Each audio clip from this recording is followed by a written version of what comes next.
بسم الله الحمد لله والصلاة والسلام على رسول الله. اللهم وفقنا لما تحبه وترضاه، وبعد فسلام الله عليكم ورحمته وبركاته. أيها الأحبة، أن علماء waxay ku yiraahdeen mawduucaad galaysaa diintu waa la kacabsi baa ku yiraahdaa la kacabsi uma gali doona, laakiin موضوع التقوى بالذات كما ورميه عن سكدي دوناون الحديث من أحاديث رسول الله صلى الله عليه وآله وسلم يوحد المام يوحكة المام. حديث كإمام الدارقطني وسوريي قضية المقدسي في المختار وكوريي شيخ الألباني وحسن وقلت المام يوأه المؤمن يألف ويؤلف ولا خير في من لا يألف ولا يؤلف وخير الناس أنفعهم للناس. نبي عليه الصلاة والسلام وحت المام يردقن كقفك مسلم كايوحي مؤمنك دقن كيس وحويا منبي لي يألف ويؤلف. مؤمنك واقف لغصة أروره لغصة هرته dhaqan wanaagiisa, akhlaaq fiicnidiisa, caqiida wanaagiisa,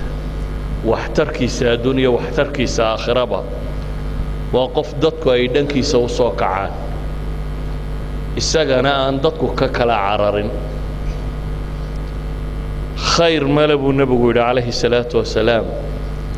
kaan dadku ku soo dhowaanin ama jeclaanin, isagana aanay dadku jeclayn ama ku soo dhowaanin. يعني الفدى اللي تلماميه إلهي سبحانه وتعالى لفظي كان قرآن كما يلبض مكو استعمال والمؤلفة قلوبهم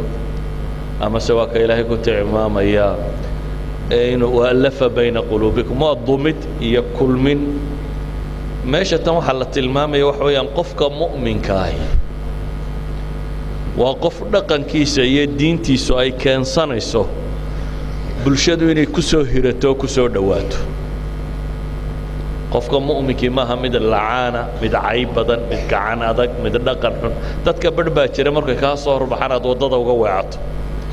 ama golahay fadhiyaan aanad jeclayn inaad fadhiisato, ama meesha fadhidaan aanad ku farxin markuu ku yimaado.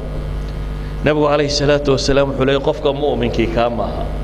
qofka mu'minka ahi waa mid dadku ku soo ururaan oo ku soo hirtaan oo jecel yihiin oo u yimaadaan, isaguna dadka jecel oo ku soo dhowaada. kaan sidaa ahayn buu nebigu leeyahay khayr ma leh. dadka waxaa u mudan buu markaa nebigu yidhi wa khayru nnaas waxaa u mudan u fiican anfacuhum linnaas anfacuhum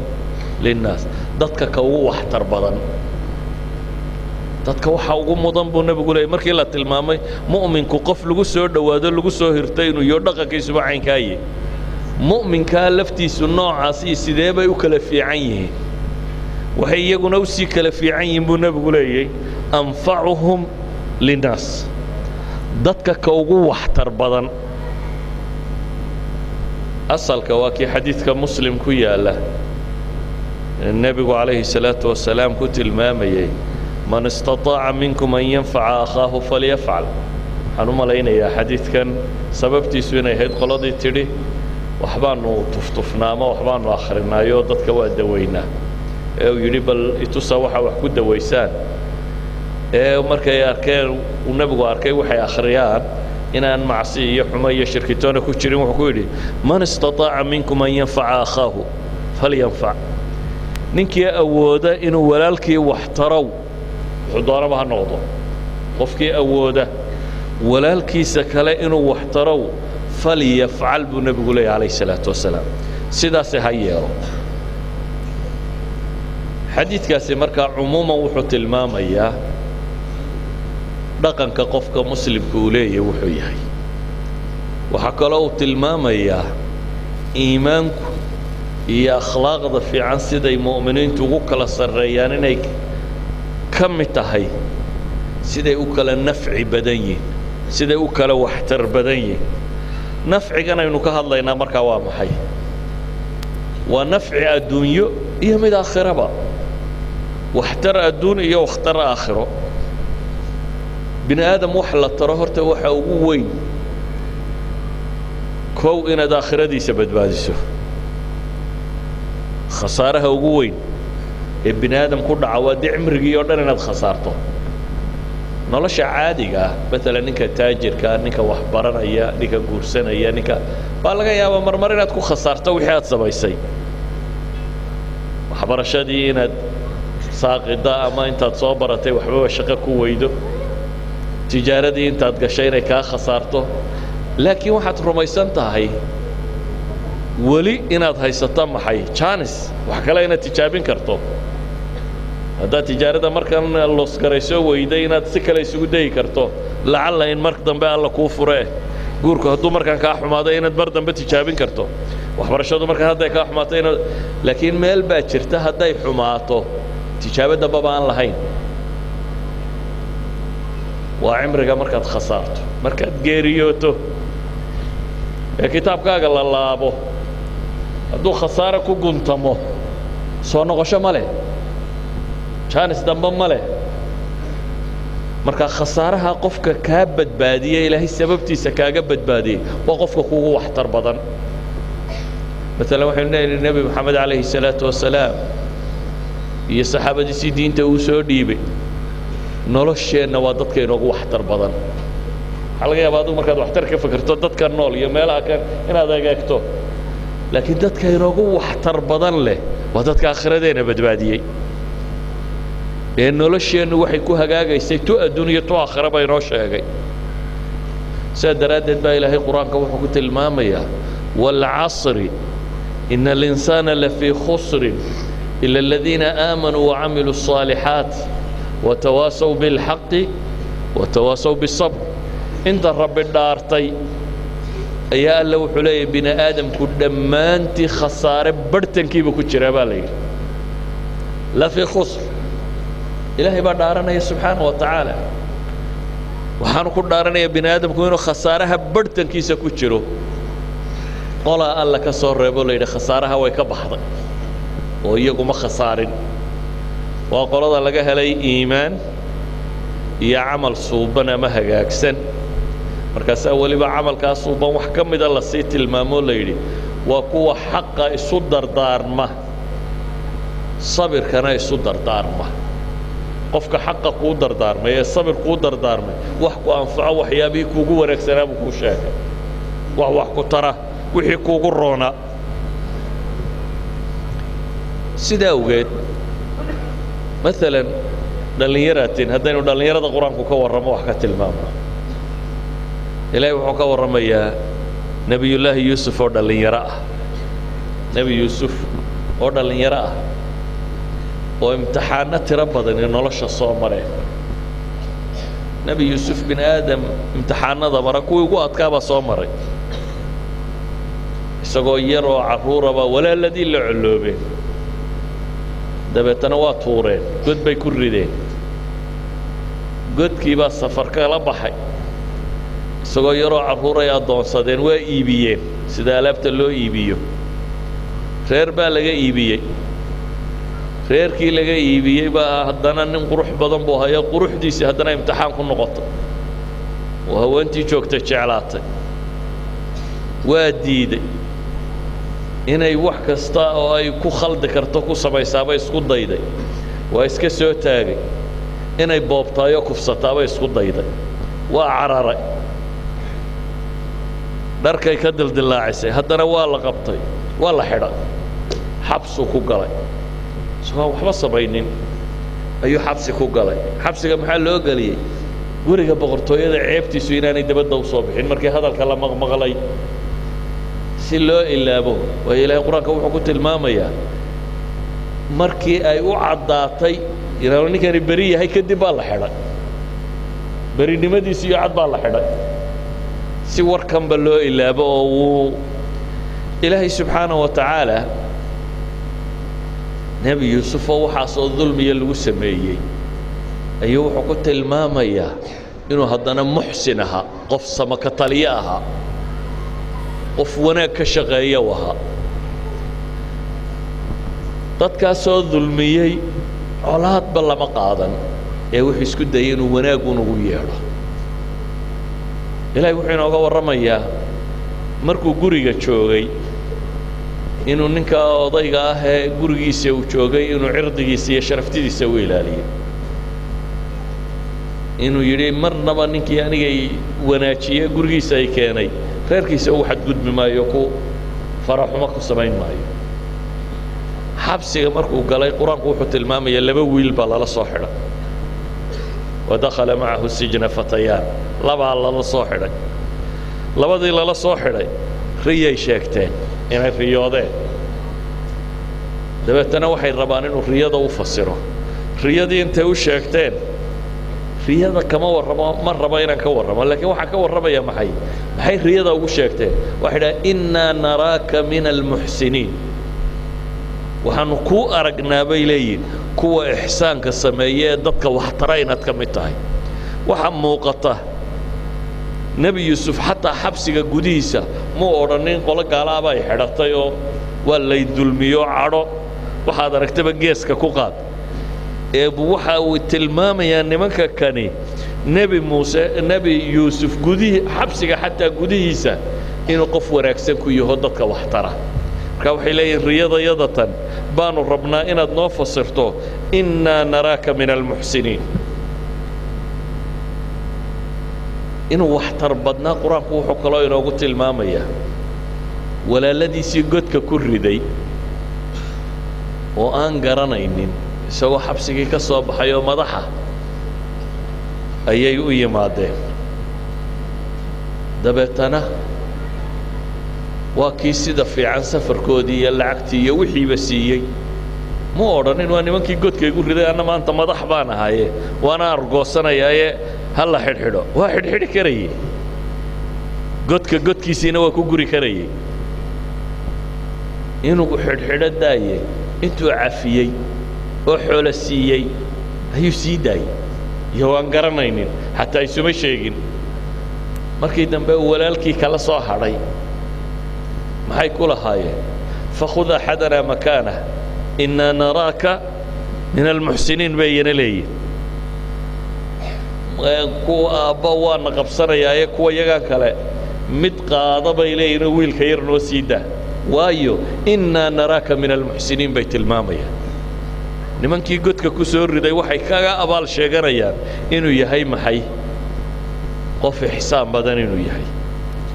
intaa waxa dheer waxaa laga yaabaa inaad tidhaahdo war kuwani dee waa walaaladii dee mar haddii ay niman isku aabba'iyiin oo walaalkii u yahay inkastoo walaalkaa kaa gardaran yahay marar badan baa qaraabanimada iyo walaalnimadu ku qaadaayo aad laga yaabaa walaalkaa inaad waxba ka soo qaadin wixii uu kuu geystay aad cafido bal kuwa aanay walaalahayn aynu eegno nebi yuusuf boqortooyada xidhatay xabsiyada boqorrada ee markaa meesha ka muuqday waxay ahayd xabsi aan tiraba lahayn meeshuna lagu ridaa la yidhi sanawaad markuu ku jiray falabita fi sijni bidca siniin baa ilaahay tilmaamaya sannado culammadu waxay dhahaan 7 sannado iyo meelaha markuu ku jiray xabsiga ayaa boqorkii riyooday dabeetana xaashidiis iyo dadkii u dhowaa ayuu yidhi war riyada tan yaa ii fasiraya waxay yidhahdeen waa adqaasu axlaam tani mid la fasiri kara maaha bay yidhahdeen waa mid aanan garanaynin fasirkeeda gaaladii iyo intiis ag joogtay waa fasiri kari weyday kadib baa labadii uu riyada u fasiray sidii uu ugu fasiray waa tii noqoto midna wuxuu yidhi waa lagu dilayaa midna waa lagu sii daynaya boqorkaad khamriga u shushubi doontaa kii boqorka khamriga u shushubayo meesha jooga oo uu markii horena yidhi war boqorka ii sheeg inaan dulmi ku xidhnahay ayaa waxba ma xasuusanay markii la iska soo daayey dantiisu iska raacday hadduu xasuustay inay yuusuf u baahan yihiin dabeetana wuxuu yidhi ha lay diro nin baan ogahay xabsiga ku jiro haddii aan riyada fasiro haddii aan riyada u geeyo fasiraye may odhanin warrinkaa la soo daayo ha la keenee manuu odhanin warrinkaa ha la soo daayo riyada haynoo fasiree ee wuxuu leeyahay xabsiga ha lay diro riyada haynoo soo fasiree isagoo maxbuusa ayaa laga rabaa haddana riyada boqorka inuu fasiro waa u yimaadeen muxuu uga bilaabay yuusufu ayuha asidiiqu aftinaa fii 7 baqaraatin simaanin yaakuluhunna 7 cijaafun وسبع سنبلات خضر وأخرى يابسات لعلي أرجع إلى الناس لعلهم يعلمون war yuusufow yaa yuusuf buu leeyahay ninkii saaxiibkayga ahaayow war riyada noo fasir buu leeyahay 7 saac oo buurbuuran oo 7 kaloo liiliita cunaya riyuu sheegay dabeetana wuxuu yidhi riyadaa noo fasir aan dadkii kula noqdo waxaa laga yaabaa in riyadaa cilmigeeda gartaane haddee yuusuf iyo xabsigiisaba ka hadli maayo ee wuxuu ka hadlayaa in riyada la fasiro oo uu dadkii dabeetana fasirka u geeyo yuusuf ma odhanin war gaalayo ordooyga taga waxba idin fasiri maayo ee dhaafa riyadu waxay sheegaysaa mahlaka riyada sida uu fasiray yuusuf waxay sheegaysaa dadkan in balaaya ku soo socoto isma odhanin gaaladaa alla ha dhammeeyo oo adigii iyaba ku soo xidhaye ha madhaane u aamu ma odhanin ee wuu u fasiray wuxuu ku yidhi war xabsiga iga sii daaya xataa ma odhanin waa idiin fasirayaa ee riyadoodunbuu isaga fasiray wuxuu ku yidhi 7 sannadood oo barwaaqo ah baa idin soo maraya 7 sannadood ee barwaaqadii markay idin soo maraan wixii beeraha idinka soo go'a wax yaroo ah cuntaan mooyaane inta kale kaydiya bale sumbulkiisa xataa ha ka goynina midhaha sideeda iyadoo ah kaydiya sannad walba waa barwaaqo waa beeraysaan wixii beerta ka soo go'a waxa cuntaan mooyaane waxa kale kayd dhiga tiro badan 7 sannadood kadib buu yidhi waxaa idiin iman doonaa 7 sannadood oo abaar ah 7 kale oo abaara baa idin soo maraya wixii aa kaydsateen 7 kale ku qiyaasta inaa cuni kartaan sannadba sannad inuu gudo iyagu 2 sabcay u sheegeen markaasuu haddana wuxuu u sheegay sannad dambe oo barwaaqi inuu dhici doono oo 7 iyagu sheegeenay yuusuf sannadkan kale xaguu ka keenay waxay culimmadu yidhahdaan wuxuu ka keenay dee haddaad 7 barwaaqo ah sheegtay 7 abaara aad sheegtay hadday sannadka kalena uu abaariyay dee 8 abaar u sheegi lahaa marka maadaama la yidhi 7 barwaaqo 7 kaloo abaara ku xiga macnaheedu waxa weeyaan abaartu 7 bay ku dhammaanaysaa waxa ka dambeeya waa inuu noqdaa maxay waa inuu barwaaqo noqdaa إذا النبي يوسف عليه الصلاة والسلام على رسولنا أفضل الصلاة والتسليم وحاو شيغي 15 سنdood dawladdaasi dhaqaalihii ay ku badbaadi lahayd farsamadii ummadaasi 15 sannadood ay ku badbaadi lahayd ayuu u tilmaamay taasi maxay sheegaysaa waxay sheegaysaa dhaqanka qofka muslimka ah dhaqanka qofka muslimka ah الأصل هو الإحسان والبر قال يا مسلم بين أدو سبب فشو كاسا أصل كوياه مركي شوفته إحسانية وحبحينية وحايكا ولذلك بقى نبي الله محمد عليه الصلاة والسلام يا أبي بكر يا صحابتي وحيابي أبالك اللوغو هيي وحاكم مدأها inay dadka u sabafari jireen nabiga calayhi salaatu wasalaam markii waxyigu ku soo degay dee waxyi hore muu aqoonin wuu baqay dabeetana waxaabuu ka baqay lafihiisa inay wax soo gaadhaan waa habeenadii koowaad ee jibriil uu qabtay ee wuxuu sheegay cidhiidhiyey nafta isugu keenay khadiija oo nabiga calayhi salaatu wasalaam dejinaysaa maxay ku tidhi waxay ku tidhi kalla ilaahay baan ku dhaartay weligaa in adiga alla ku hoojinaynin xagee ka keentay khadiijo waxay leedahay nebi maxamed calayhi salaatu wasalaam ha cabsanin horta adiga ilaahay weligaaba ku hoojin maayo sababtu waa maxay bay leedahay waxay leedahay martida waad soori jirtay dadka dhibtu haysato dhibtaad ka qaadi jirtay kuwa la dulmiyo waad u hiili waxay tilmaamaysaa ixsaanka bini aadamku uu sameeyo oo dhan hadda waa intaan waxyigu soo degin nebi maxamed calayhi salaatu wasalaam intaan waxyiba ku soo degin oo quraysh iska dhex joogay ee ninka dhallinyarada u ahaa dhaqankiisu inuu ahaa inuu qofkaan waxaysan wax siiyo qaraabada xidhiidhiyo ka dhibtu haysato dhibta ka kor qaado martida uu sooro kuwa yacni inuu ahaa qof bulshada waxtar ku ah xataa abi bakar radia allahu canhu markii ay ku adkaatay noloshii maka intii aan loo hijroonin madiina mar baa dhacday oo abi bakar iskaga baxay magaalada maka markay dhibtu badatay ee aan weli hijradii madiinana bilaabin buu iska tegey isagoo iska socda waa intaan xataa xabashida loo soo hijroon baa la yidhaahdaa isagoo iska socda meesha barkilqamaad la yidhaahdo ayuu wuxuu kula kulmay nin ibnu duqna la yidhaahdo ninka kani qabiilada qaarna la yidhaahdo sayidkeedii weeye waa yeel caaqil ama suldaan qabiil ninaa buu la kulmay abibakaroo iska soconaya wuxuu ku yidhi waar abubakarow xagaad ku socotaa wuxuu yidhi innii uriidu an asiixa fi lard waxaan rabaa inaan dhulka ilaahay iska maro siyaaxada waagii hore diimihii hore iyo waxaa jiri jiray dad la yidhaahdo waa saa'ixiin qof aan meel la u socon laakiin iskaga baxa un dhulka oo ilaahay baan caabudaya meeshii cisatu baan u degaya iska socda abubakar wuxuu yidhi makaan meel la jooga noqon weydayoo waxaan rabaa innii uriidu an asiixa fi lardi faacbuda rabbi dhulkaa ilaahay inaan iska socdo oo ilaahay caabudo saasaan doonayaa buu yidhi ibnu daqina wuxuu ku yidhi inna miluka laa yakhruj walaa yukhraj waar adigoo kale abibakarow nin tolkii iyo dadka ka taga ma tihid nin la saarana ma tihida maxaa dhacay yacni almu'minu yaalif wa yu'lafti weeyaan wuxuu leeyahay adiga abubakari nin tolkii saaro iyo nin tolkiinu hoos kaga taga midna ma tihide adoo kale dee mana baxa buu leeyahay lamana saare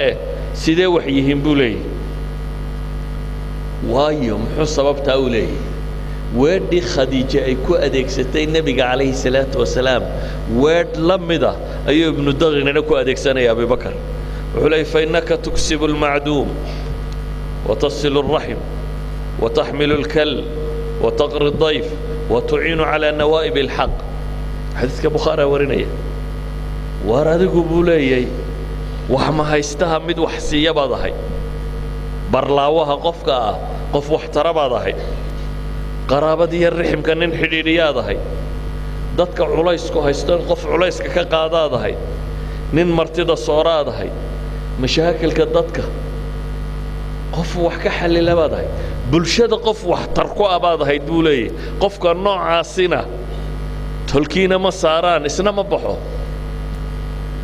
qof xun ma tihid buu leeyahay sidaad u baxdaa ibnu daqina weedhaasuu tilmaamaya weedhaasi maxay tahay marka waxay tilmaamaysaa dhaqanka qofka muslimka ah waxay tilmaamaysaa qofka muslimka ah ee dhabta ahi inuu yahay qof wax tara wax ma tare maaha qofka muslimka mid buu maalin nebigu ku yidhi ayaa ku yidhi maxaan sameeyaa waxaa samee markaasuu yidhi haddaan kari waayana waxaa samee haddaan kari waayana sidaa yeel haddaan kari waayana markii dambuu nebigu wuxuu ku yidhi haddaba adigu sharkaagun dadka ka haysa buu leeyahay imtixaanun dadku ka cararayaad noqonine imtixaannimadaadun haddaba hayso wixii shar ah jooji buu nebigu ku yidhi haddaan saa kale wax u taraynin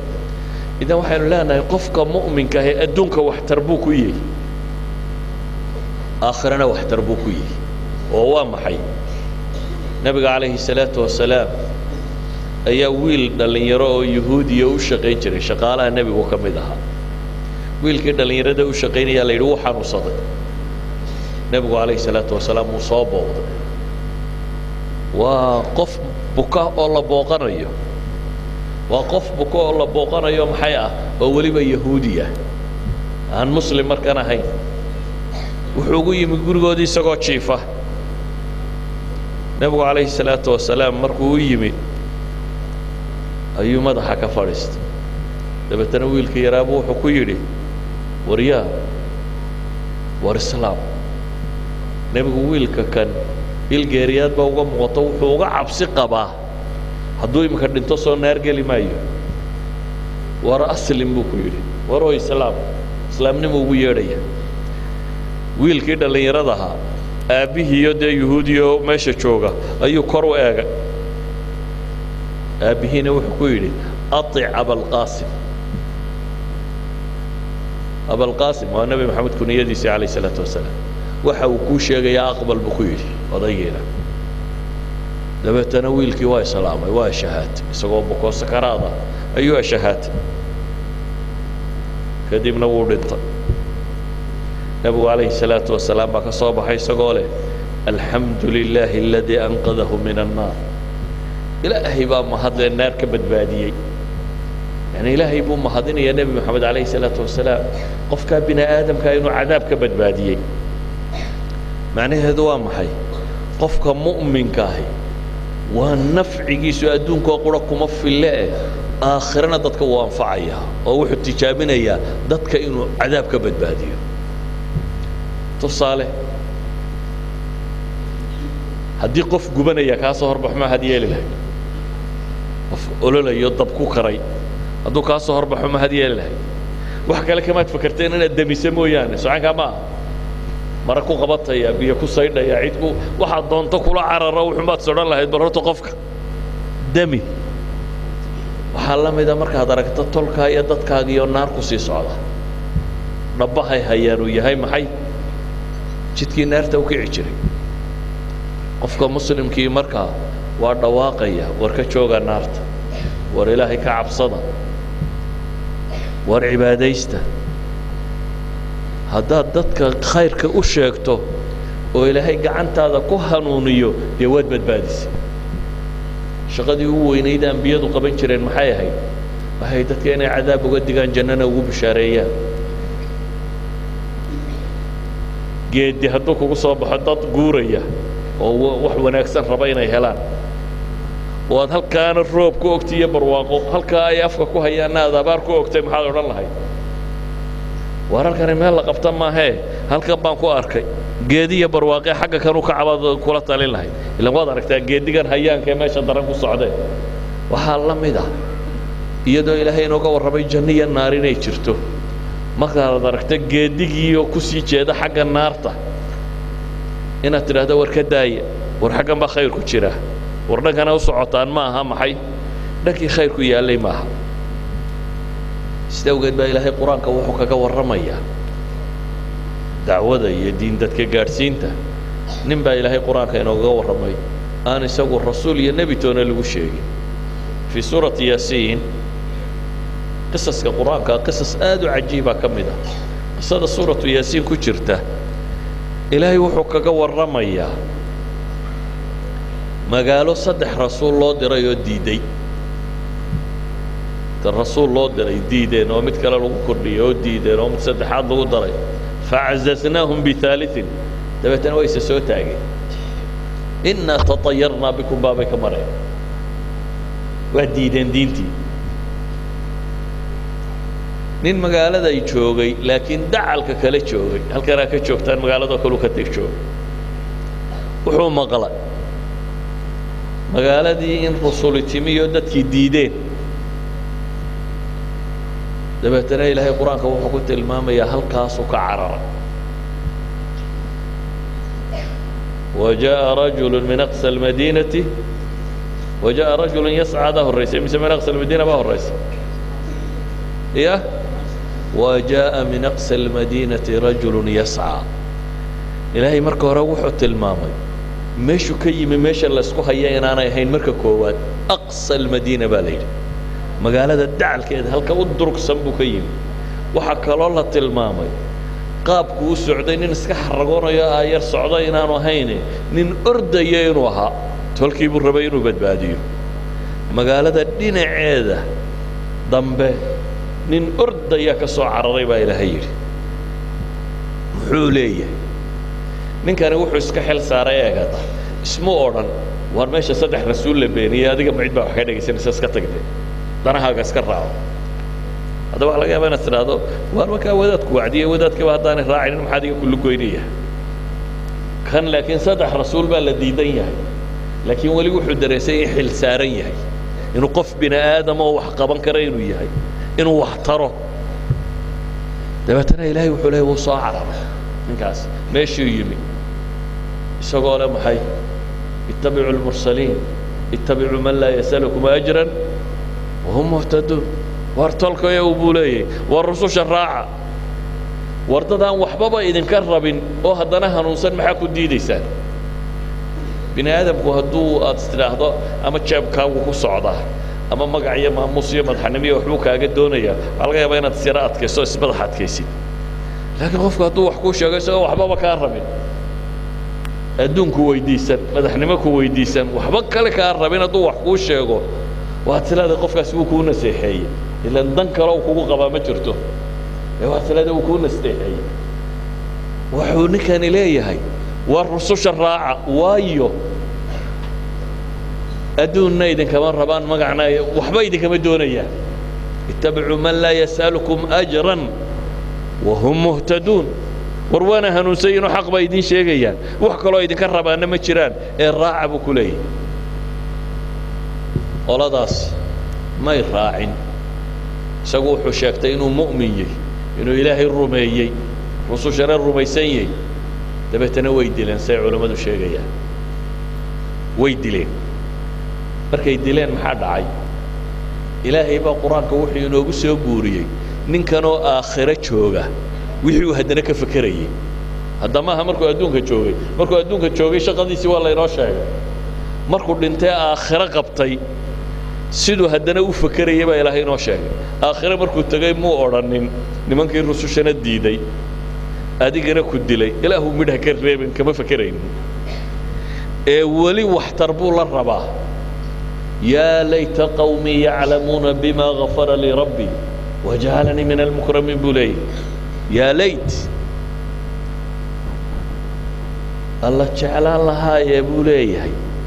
تلكي إني أقال لهايين سيد إلهي الدنبقى يقول رافي أو يكرمي النعمة يسيي